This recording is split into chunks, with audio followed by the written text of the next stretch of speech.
Hello students, I am Sachidanand Pandey welcomes you to my YouTube channel Self Study Help. Students, as you know that I have already made all chapters, explanation of all chapters of history, geography and civics of class 8. Okay, now I am going to teach you chapter number 5 of civics, and that is understanding laws. Okay, so without wasting the time, let's start the chapter. Students, as you can see your mobile screen, my maximum views comes from not subscribed 79.6. जैसा कि आप देख पा रहे हैं, तो मेरे videos पे जो व्यूज़ मिलते हैं वो मुझे ऐसे लोगों से मिलते हैं जो मेरे वीडियोस देखते तो हैं लेकिन सब्सक्राइब नहीं करते, और जो लोग सब्सक्राइब किए मेरे चैनल को उनसे मुझे 19.8% व्यूज़ मिलते हैं. तो फ्रेंड्स, ऐसा ना करिए. अगर आप चैनल को सब्सक्राइब नहीं करेंगे, ठीक है, तो फिर मेरा चैनल आगे नहीं बढ़ पाएगा. आप मेरा वीडियो ज़रूर देख रहे हैं लेकिन आप चैनल को सब्सक्राइब नहीं कर रहे हैं. तो लगे हाथ चैनल को सब्सक्राइब कर दीजिए, बेल आइकन प्रेस कर दीजिए, ताकि जब भी मैं कोई वीडियो अपलोड करूं तो उसकी नोटिफिकेशन आप तक पहुंचती रहे. अब आइए बिना देर करिए शुरू करते हैं आज का explanation. Students, your first heading is history of law making in India. What is law making? Law making is a process. Law and order is very necessary for any country. If we are living in a society, if we are living in a country, so there should be and there are some certain rules and regulations by which all have to follow. Okay, no one can do nothing or anything. There should be some process, there should be some rules, there should be some regulations, because in the case of any crime or in the case of any culpritness, okay, so we can punish the bad doers, we can punish the wrong doers. That's why law and order is very much necessary for any kind of country. If we want to a peaceful life, okay, if we want a peaceful nation, if we want all things to be done in a perfect way, okay, so we need a set of rule and law also. So the history of lawmaking in India starts under the British control ruling. A uniform system of administration was introduced which necessitated that the country be brought under a common law. The Britishes are often credited with introducing the rule of law in India. However, the historians have refuted this on two grounds. One, that the colonial rule was arbitrary and applied different laws for the Indians, and it was not made by the Indians, it was made by the Britishers. Second way, the Indian nationalists played a very important role in expanding the legal sphere in India, and they have also contributed a lot in the process of lawmaking in India. As we talk about Dr. Bhimrao Ambedkar, Jawaharlal Nehru, Mahatma Gandhi, and many other persons, so these are also freedom fighters, these are also nationalists, and these are also very good lawyer. Mahatma Gandhi himself is a very good lawyer. Jawaharlal Nehru is also a very good lawyer. Even his father Motilal Nehru was a renowned lawyer at that time in India. Okay, so these highly law persons and nationalists also helped a lot in making the process of laws in India. Okay, moving toward the next heading, and that is making new laws. So in our country, in India, whenever it necessary to made a new law, our country has made it. Okay, whenever the new law comes from the needs of the people of the society, whenever society needs a new law, whenever we need a new law, so our country has made the law. Different groups in the society raise the need for a law. It is the task of the legislature to understand these needs and propose new laws that meet requirements of the people. Let us understand this through the example of laws that were passed to improve the condition of workers employed in factories, industries across India. अब यहाँ पे आपको example देकर के समझाता है. जो India में वर्कर्स काम कर रहे थे फैक्ट्रीज़ में और इंडस्ट्रीज़ में, उनके लिए कुछ लॉज बनाए गए, and the law was made for the benefit of them. ठीक है, उनके भलाई के लिए लॉ बनाए गए थे। सबसे पहला जो लॉ बनाया था payment of wages act 1936। This act was made 1936, payment of wages, and what was the main points of that? It regulates the payment of wages not later than the 7 day from the last day of the wages. Number 2, wages are to be paid in cash in current currency. जो मजदूरी होनी चाहिए वो cash में पे होनी चाहिए, जो उस टाइम की करेंसी चल रही हो। Only authorised deductions can be subtracted from the earned wages. मजदूरी में से जो ऑथोराइज तो कट हो वो होना चाहिए। जैसे मेडिकल के लिए अगर उसका पैसा कट रहा हो, ठीक है, या उसके जीपीएफ वगैरह में पैसा कट रहा हो, तो जो कटौती हो उसके पेमेंट से वो ऑथोराइज होनी चाहिए। Fines can be imposed as per rules specified. और क्वालिटी मेंटेन करने के लिए फ़ाइन भी लगाया जा सकता है, लेकिन फ़ाइन आप बेमतलब तरीके से फ़ाइन नहीं लगाएंगे। Workers are to be issued wages slip giving all the details. जब भी वर्कर्स को पेमेंट दिया जाएगा तो उसका पेमेंट स्लिप भी दिया जाएगा, उसकी रिसिप्ट वगैरह भी दी जाएगी, जिससे पता चल सके कि क्लियरली उनका पोस्ट मेंशन करना होता है, उस पर सैलरी उनकी क्लियरली मेंशन होगी, ताकि इससे किसी प्रकार की कोई दिक्कत ना होने पाए। And after that in 1948 India has made a new law and that is minimum wages act. उस एक्ट में क्या किया गया कि minimum salary has been decided, minimum wages has been decided. Minimum wages तय कर दिया गया। Below this mark no one will give the money as the wages. उससे कम कोई भी मजदूरी नहीं दे सकता था।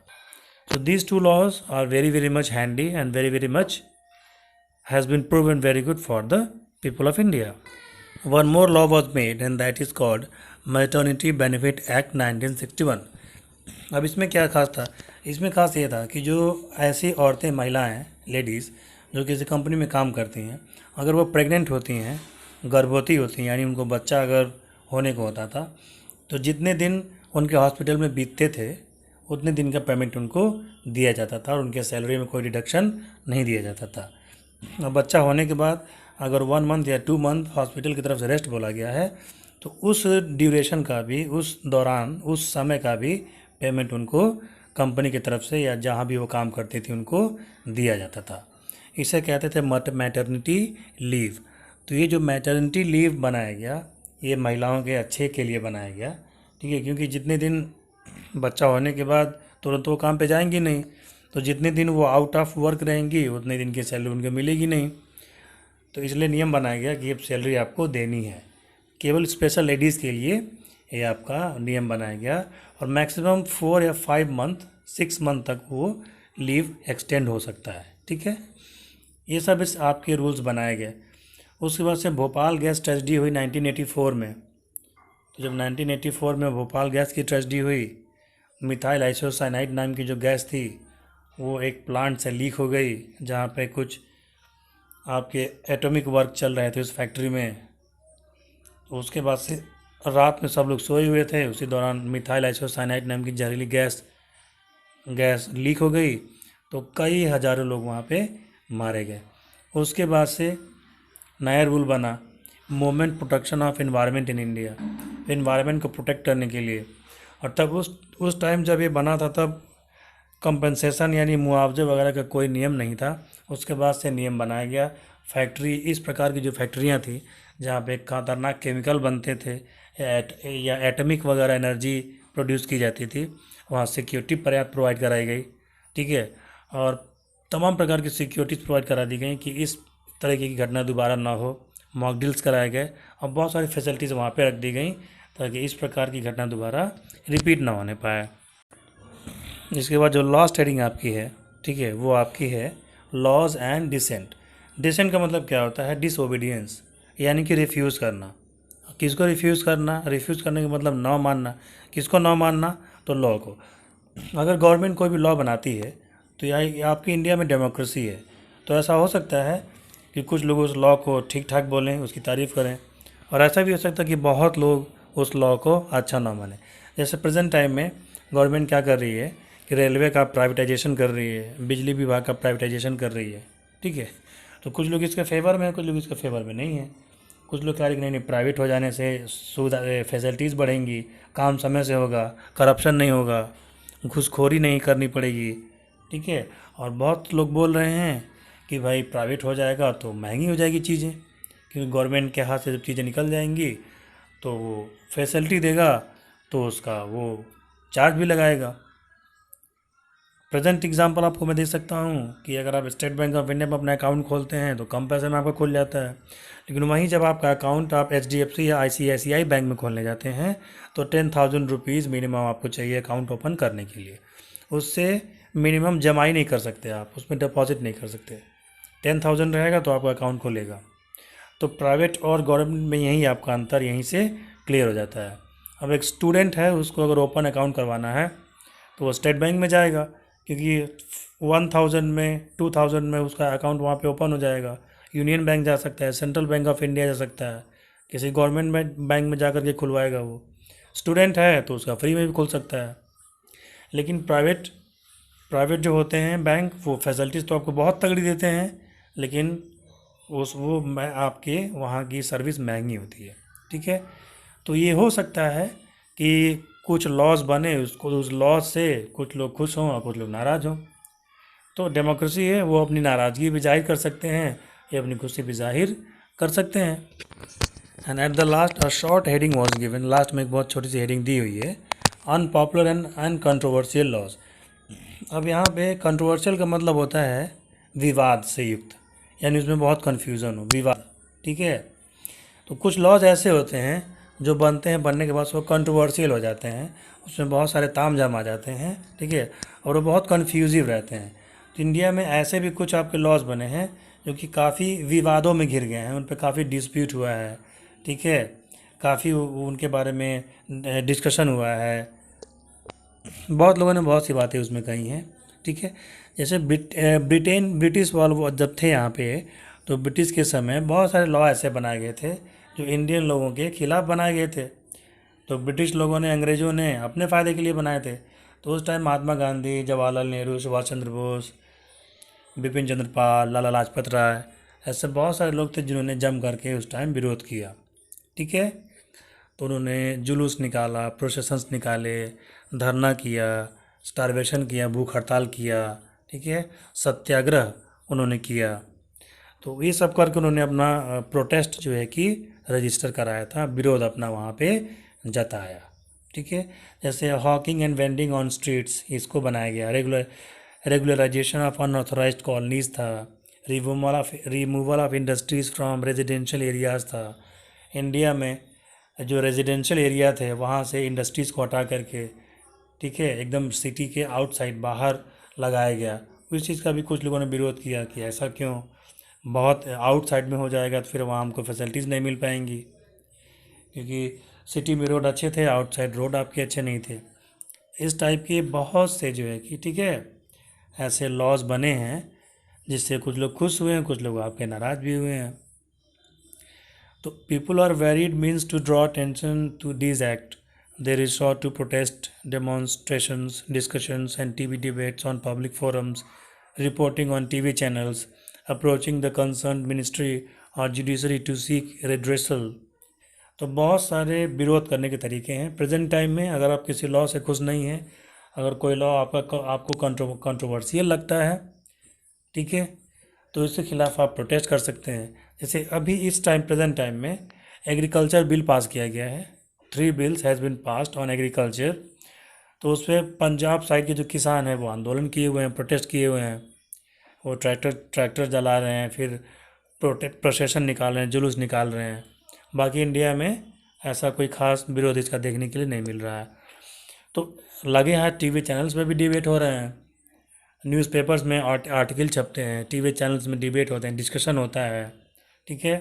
मिनिस्ट्री में लोग लिखते हैं, एग्रीकल्चर मिनिस्टर को लोग लेटर लिख रहे हैं कि इसको आप बंद करवाइए, ये किसानों फार्मर्स के एडवांटेज में नहीं है, और गवर्नमेंट कह रही है कि ये फार्मर्स के एडवांटेज में है। और पंजाब को छोड़ करके बहुत ज़्यादा विरोध इसका कहीं दिखाई नहीं देता है। पंजाब, हरियाणा और दिल्ली साइड में इसका विरोध हो रहा है, बाकी जगह इसका कोई खास विरोध नहीं जा रहा है। तो ये सब चीज़ें होती हैं, लॉ बनते हैं, लॉ बनने ज़रूरी हैं for the benefit of the country, for the necessity of the country law बनने ज़रूरी हैं, लेकिन लॉ ऐसे बनने चाहिए जो फुल प्रूफ हो, ठीक है, जो कंट्रोवर्शियल लॉ हो, जो सबको सही लगे, सबके फ़ायदे के लिए जो बने वो लॉ आपके सही हैं। लॉ को जब आप किसी खास कास्ट के लिए बनाते हैं, किसी खास मकसद के लिए बनाते हैं, फिर वो लॉ आपका जा कर के बाद में कंट्रोवर्शियल हो जाता है।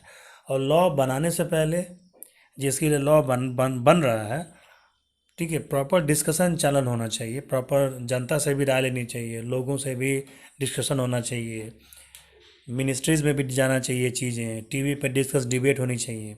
उसके बाद से प्रेजेंट टाइम में हाथरस में, बलरामपुर में, राजस्थान में रेप की घटनाएं हुई हैं, तो इस पर डिस्कशन चालू है कि एक फांसी, जो रेपिस्ट हैं, जो बलात्कारी हैं, उनको फांसी देने वाला कानून आना चाहिए, उनको गोली मार देनी चाहिए, ठीक है, तुरंत अरेस्ट करना चाहिए, तुरंत गोली मार देनी चाहिए। बहुत लोग कह रहे हैं कि हैदराबाद पुलिस के स्टाइल में इनकाउंटर करना चाहिए, उनका इनकाउंटर कर देना चाहिए, उनको जिंदा रहने का कोई हक नहीं है। तो बहुत सारे लॉज हैं, बनते रहते हैं, अपना चीज़ें चलती रहती हैं, ठीक है। अब यहाँ पे आपका ये चैप्टर फिनिश हो जाता है। आपको वीडियो अच्छा लगा हो तो वीडियो को लाइक करें, इसको अपने फ्रेंड सर्कल में शेयर करें। मिलते हैं आपसे नए चैप्टर के साथ, तब तक के लिए जय हिंद, जय भारत।